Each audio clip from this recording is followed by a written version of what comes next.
y'all. Welcome back to Monet in Person. 'Tis I, Monet. This week has been interesting to say the least, and ultimately I wasn't able to film the video I wanted to. However, it's what I want to talk about that's more important, so enjoy these random ass clips as I tell you what my take is on life. Also, at any point, feel free to comment if you have something to say and or show the channel some love by hitting the like button and subscribing if you haven't already. And I think that's all the preliminary. Okay, count me down.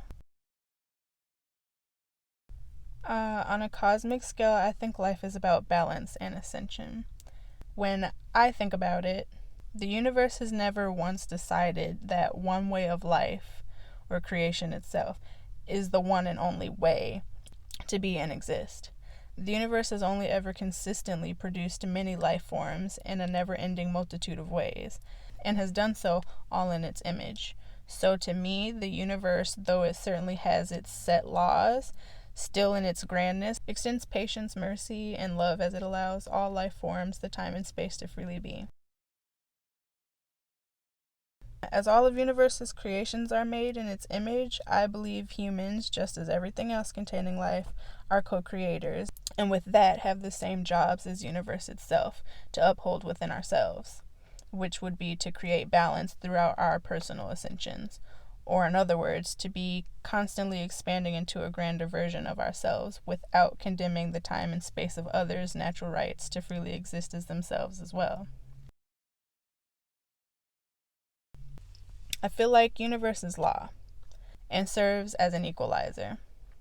It also holds what is set, or the 10% of things we don't control, like what you were born into, Mother Nature, time, and the actions of others. But as co-creators, I feel like we've been gifted at least 90% control over the canvas we call life.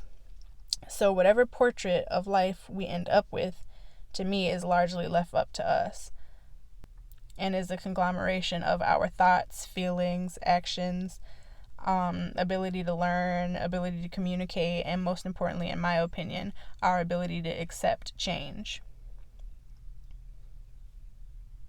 I feel like our quality of self and confidence and the power we hold within our own lives is completely connected to our ability to understand and accept the role that change plays in our existences.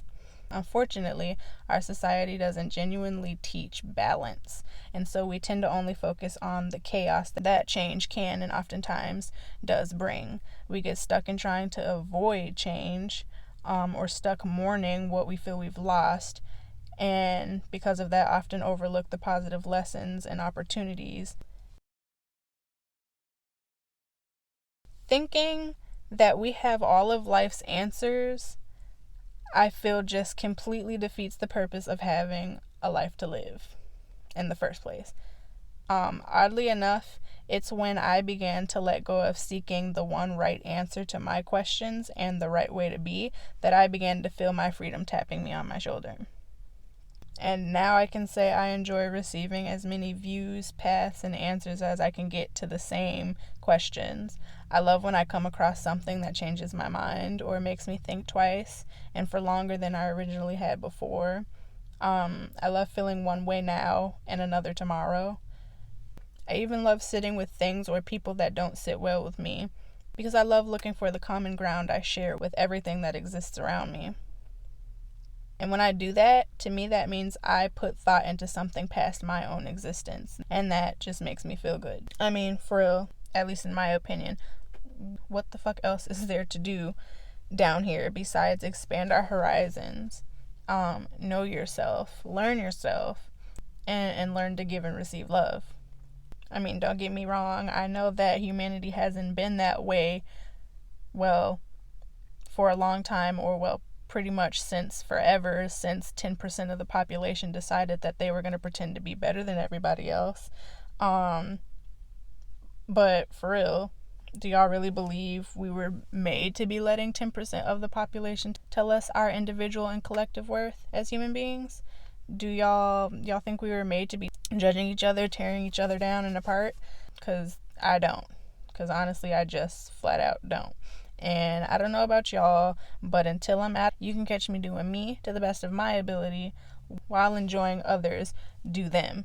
That's it for me. That's peace and happiness to me, and I wake up and I choose that. So a couple of months back, I made SELF into an acronym to go along with my coaching program. It stands for self-empowered lifestyle, and the F is left blank because I wanted it to be interchangeable and tailored to each of my clients.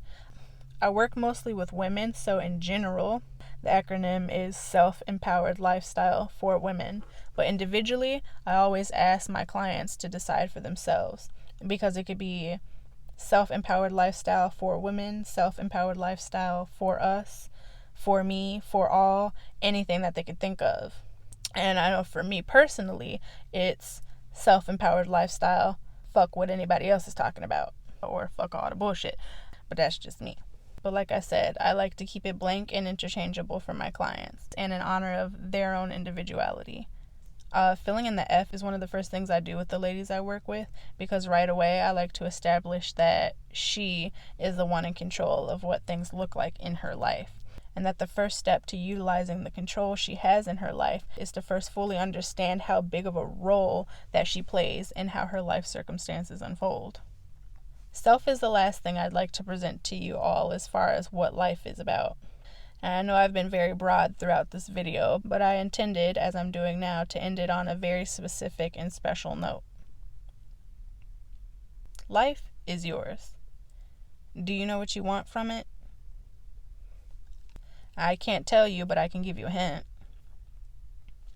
Life is you.